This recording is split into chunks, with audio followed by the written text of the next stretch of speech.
your last presentation here before the committee. Presentation of a budget. You're welcome to have Yeah, that for well, other purposes. well, particularly related to the budget, I would think you would say you're relieved not to have to come back, because every budget you've come to present has been soundly rejected by the Congress and both parties. I think last year it got 1 vote. I'm not sure who that was. Previous years it has got 0 votes. So, I mean, you must think that to some point, what a waste of time and effort goes into coming up here presenting a budget and not having any support from either party. That's just an observation of mine. You state on your first page here that this is a vision for the future. And I look at this as something that is totally disconnected with the reality of where we are. Senator Thune talked about the big gorilla in the room that we haven't been able to deal with, and that is mandatory spending. And as you know, over the last 5 or 6 years, the Congress, together with the President, has tried to come to some solution to put some long-term reforms in that would keep us from becoming insolvent and so debt-laden that our children and grandchildren simply are not going to begin to have the opportunities that my generation has had. So that's a failure on all of our parts. It's not without trying, but the bottom line is it's a failure, and it's going to continue to put us in a very, very difficult situation. So I guess one of my questions is, why do we go through this charade? I mean, if I'm speaking for my constituents, who I think, as being reflected in these primaries, simply say, you know,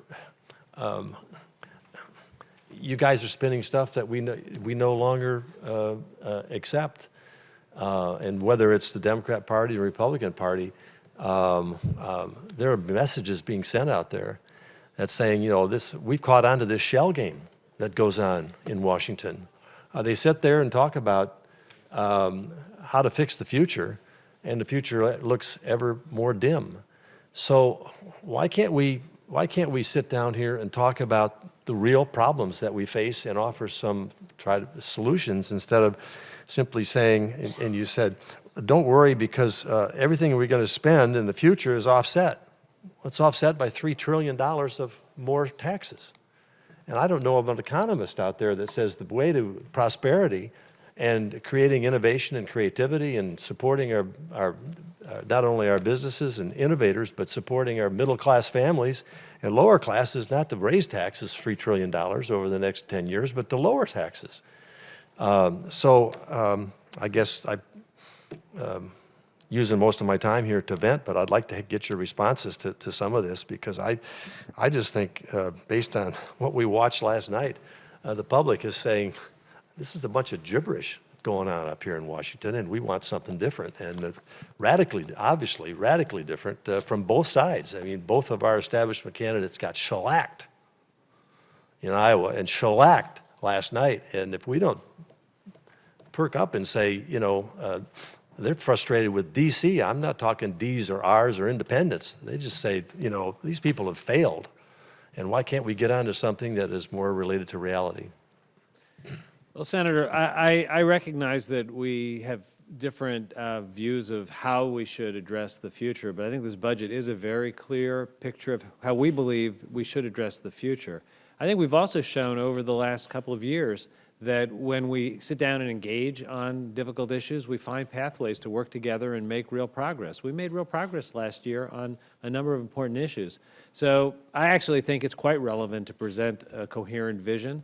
It is part of our system that there are different approaches to what the answer for the future is.